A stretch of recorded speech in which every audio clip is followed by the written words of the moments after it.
నమస్కారం. Pen power news కి స్వాగతం. ముందుగా ముఖ్యాంశాలు.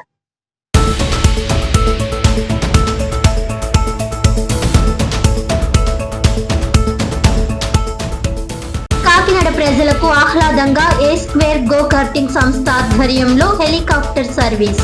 వారం రోజుల పాటు హెలికాప్టర్ సర్వీస్ ఏర్పాటు చేయడంపై ఆనందం వ్యక్తం చేసిన రూరల్ ఎమ్మెల్యే పంతం నానాజీ.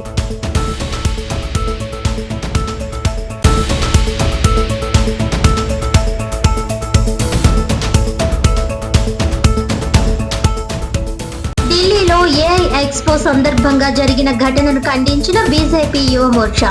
కాకినాడలో బీజేపీ యువ మోర్చా ఆధ్వర్యంలో కాంగ్రెస్ కార్యాలయం వద్ద నిరసన.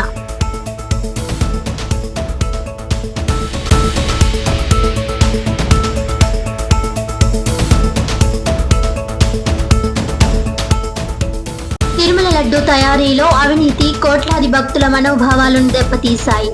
లడ్డూ కల్తీ ఆరోపణల దృష్ట్యా అప్పటి ముఖ్యమంత్రి వైఎస్ జగన్ కుటుంబాన్ని జీవితాంతం తిరుమలకు రానివ్వకూడదని డిమాండ్ చేస్తున్న కూటమి పార్టీ నేతలు.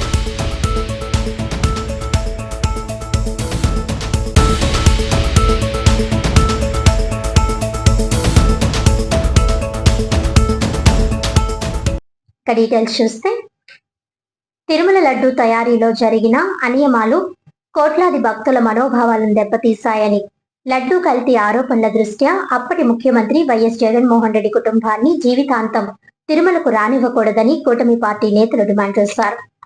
శనివారం కాకినాడలోని జిల్లా టీడీపీ కార్యాలయంలో కూటమి పార్టీల నేతలు మీడియా సమావేశంలో వారు మాట్లాడుతూ, తిరుమల తిరుపతి దేవస్థానం లడ్డూ కల్తీ ఘటన భక్తుల్లో ఆగ్రహం కలిగించిందన్నారు. అప్పటి వైసీపీ ప్రభుత్వ హయాంలో కోట్లాది లడ్డూల తయారీలో నాణ్యతను పాటించలేదని ఆరోపించారు. పాలు వెన్న లేకుండానే భారీ నెయ్యి తయారు చేసి భక్తులను మోసం చేశారని విమర్శించారు. పరకామణి వ్యవహారంలో కూడా అక్రమాలు జరిగాయని ఆరోపణలు చేశారు. తిరుమల పవిత్రతను కాపాడేందుకు బాధ్యులపై కఠిన చర్యలు తీసుకోవాలని డిమాండ్ చేశారు. ఈ సమావేశంలో జిల్లా టీడీపీ అధ్యక్షుడు జ్యోతుల నవీన్ కుమార్, ఎమ్మెల్యేలు పంతం నానాజీ, వనమాడి కొండబాబు, జనసేన జిల్లా అధ్యక్షుడు తుమ్మల రామస్వామి, బీజేపీ జిల్లా అధ్యక్షుడు బిక్కిన విశ్వేశ్వరరావు, రాష్ట్ర సివిల్ సప్లైస్ కార్పొరేషన్ చైర్మన్ తోట సుధీర్, టీడీపీ జిల్లా ప్రధాన కార్యదర్శి పెంకే శ్రీనివాస్ బాబా తదితర నాయకులు పాల్గొన్నారు.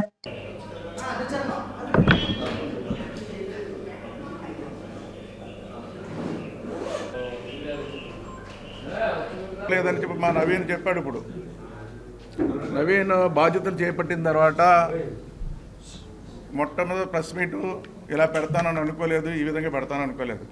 కానీ మంచి ప్రెస్ మీట్ పెట్టాడండి. ఎందుకంటే వెంకటేశ్వర స్వామి పవిత్రతను దెబ్బతీస్తున్నది కాపాడాలని పెట్టాడు. ఇది మంచిదేనని సందర్భంగా తెలియజేస్తున్నా. అయితే ఈ రోజున మీ అందరికీ తెలుసు, గతంలో కూడా అనేక సందర్భాల్లో మాట్లాడుకున్నాం. తిరుపతి ప్రసాదం ఈరోజు కెమికల్స్ తయారు చేస్తారనేసి రిపోర్ట్స్ ఇస్తే రిపోర్ట్ సబ్మిట్ చేసి అవన్నీ కూడా మీ ద్వారా ప్రజలకు తెలిసేలా కూడా చేయడం జరిగింది. ఈయన చాలా నిజాయితీగా పరిపాలన చేస్తాడనుకున్నారండి. కానీ ఇలాంటి దేవుడి ప్రసాదంలో కూడా అవినీతి చేస్తారని ఎవరు ఊహించలేదండి. మైన్స్ దోసుకున్నావు, అన్నీ దోపిడీ చేసావు, ఈ రాష్ట్రం వనరులన్నీ దోసుకున్నావు. దాంతోపాటు తిరుపతి ప్రసాదంలో కూడా ఇలా దోపిడీ చేస్తారని ఎవరు ఊహించడం జరిగిందండి. చూడండి, వాళ్ళు సుబ్బారెడ్డి చెప్పారు కదండి అవినీతి జరిగిందని, వాళ్ళ మనుషులు చెప్పారండి. ఒక విధంగా చూస్తానండి, వెంకటేశ్వర స్వామి తిరుపతిని అప్రతిష్ట పాలు చేయాలి అని వాళ్ళకి ఆలోచన ముందే కలిగిందండి, ఇప్పుడున్న దాన్ని బట్టి చూస్తే. ఎందుకంటే కరుణాకర్ రెడ్డి ఇది నల్లరాయి అని ఆయన మాట్లాడాడు, ఇది నల్లరాయి అని చెప్పి. అదేవిధంగా చూసుకున్నట్టయితే వాళ్ళు క్రైస్తవులు ఉంటారు, ముస్లిమ్స్ ఉంటారు, అందరూ ఉంటారు, ఏ దేవుడిని దీన్ని పూజించుకుంటారు. వాళ్ళు నిజంగా సుబ్బారెడ్డి గారు క్రైస్తవులు, వాళ్ళ మిస్సెస్ కూడా బైబిల్ పట్టుకుని అనేక సందర్భాలు చర్చికి వెళ్ళారు. వెళ్ళినప్పుడు కూడా ఆ టెంపుల్లోకి వాళ్ళు వెళ్ళేవారు, నేను కాదంటలేదు. కానీ ఈరోజు తిరుపతి ప్రసాదం ద్వారా ఈరోజు ఎంత అవినీతి చేసి ఉండొచ్చు.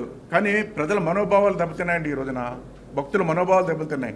తిరుపతిని అప్రతిష్ట పాలు చేయాలని చేస్తారు, వీళ్ళు కావాలని చేస్తారు. ఇది కావాలని చేస్తారండి. నేను ఫస్ట్ ప్రెస్ మీటే ఈ విధంగా పెట్టడం కొంచెం చాలా బాధాకరమైన విషయం నిజంగా కూడా. కల్తీ లడ్డు మీద ఎందుకంటే వెంకటేశ్వర స్వామి అంటే మన రాష్ట్రమే కాదు, తెలుగు రాష్ట్రాలే కాదు, ప్రపంచం అంతా కూడా ఆయన దర్శనానికి తహతహలాడుతూ ఎప్పుడు దర్శనం దొరుకుతుందా ఆ ఒక్క క్షణం 2 క్షణాల గురించి రోజుల తరబడి సంవత్సరాల తరబడి వేచి ఉండే ప్రఖ్యాత గాయించిన దేవుడు వెంకటేశ్వర స్వామి. కొండ మీదకి వెళ్తే ఎంత ప్రశాంతత ఉంటుందో అది అనుభవించిన వాళ్ళకే తెలుస్తుంది. నిజంగా ఎవరు వెళ్ళిపోదామన్నా కూడా ఆయన కటాక్షం ఉండాలి ఆయన దర్శనానికి. అంత ప్రపంచాన్ని కాపాడే దేవుడు, నమ్మే దేవుడు వెంకటేశ్వర స్వామి అని చెప్పక అటువంటి కొండ మీద కల్తీ లడ్డుని తయారు చేసి నమ్మిన భక్తులందరికీ కూడా ప్రసాదాన్ని పంచారు అంటే ఎంత దుర్మార్గమైన పని.